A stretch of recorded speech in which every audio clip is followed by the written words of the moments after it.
Je vais montrer comment tracer la courbe de cette fonction définie par morceau.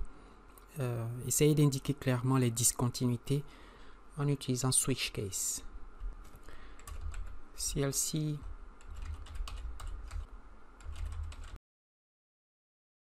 commençons par générer un vecteur de points pour la variable x en utilisant le linspace de MATLAB. Donc x égale linspace de moins 10,10, disons 1000 points.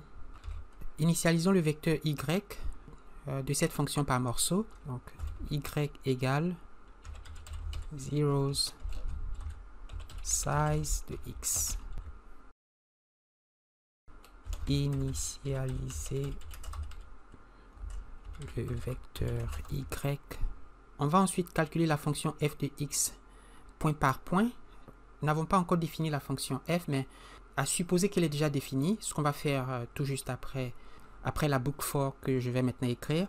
Calculons f de x comme suit. For i égale 1 à la longueur du vecteur x, y de i, on va l'appeler piecewise function. This is a piecewise underscore function. Et y de i, c'est la fonction par morceau de x de i. X de i, je ferme la parenthèse. And. Alors, quelle est cette fonction par morceau? Donc, j'écris function. La fonction retourne y. Je l'ai appelée piecewise function. Donc, je fais un copier-coller. Elle prend comme argument x. Et il y a 1, 2, 3, 4, 5, 6 cas. Alors, on va utiliser le switch case. Switch true. Alors, le premier cas, c'est l'expression de f de x quand x est inférieur à moins 6. J'écris case x inférieur à moins 6. Donc, y, c'est moins 2 fois x moins 3. Et le deuxième cas, c'est l'expression de f de x qui vaut x carré. Donc, y égale à x carré lorsque x est compris entre moins 2 et moins 6.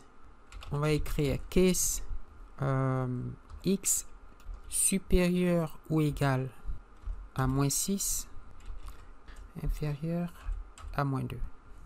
Et dans ce cas, y c'est x carré.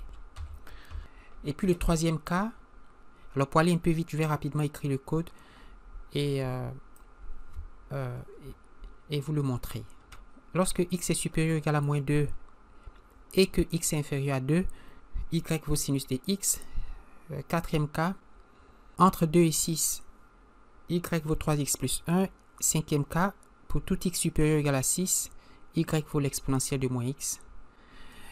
Et puis, dans tous les autres cas, donc on va dire otherwise, eh bien, y va prendre la valeur not a number, n et n, n'est-ce pas? Y égale not a number, and.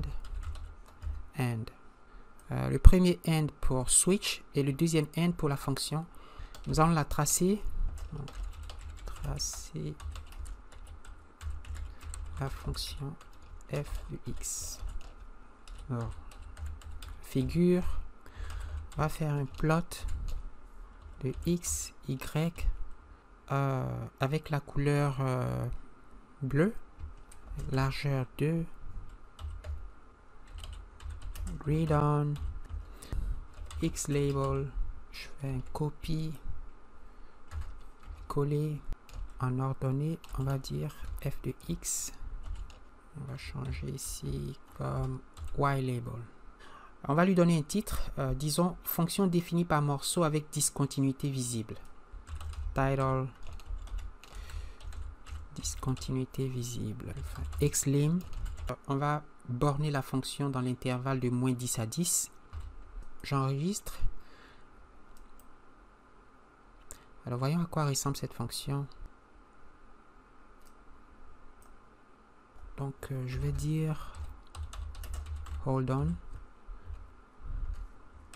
et hold off. Et puis à l'intérieur, je vais écrire, alors je vais le faire rapidement pour ne pas perdre votre temps. Donc j'ai simplement ajouté des points de rupture aux discontinuités pour qu'elles soient visibles.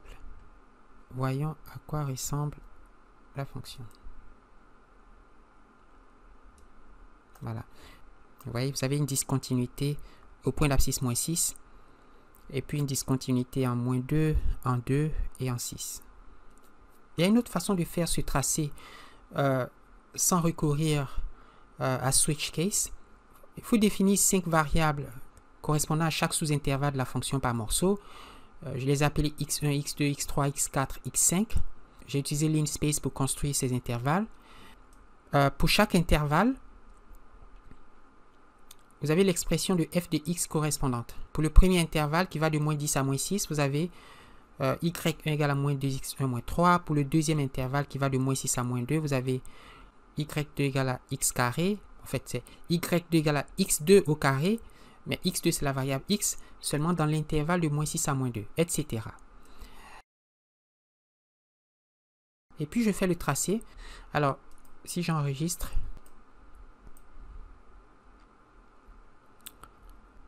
voilà, qu'est-ce qu'il fait? Il m'a donné une erreur. Hein.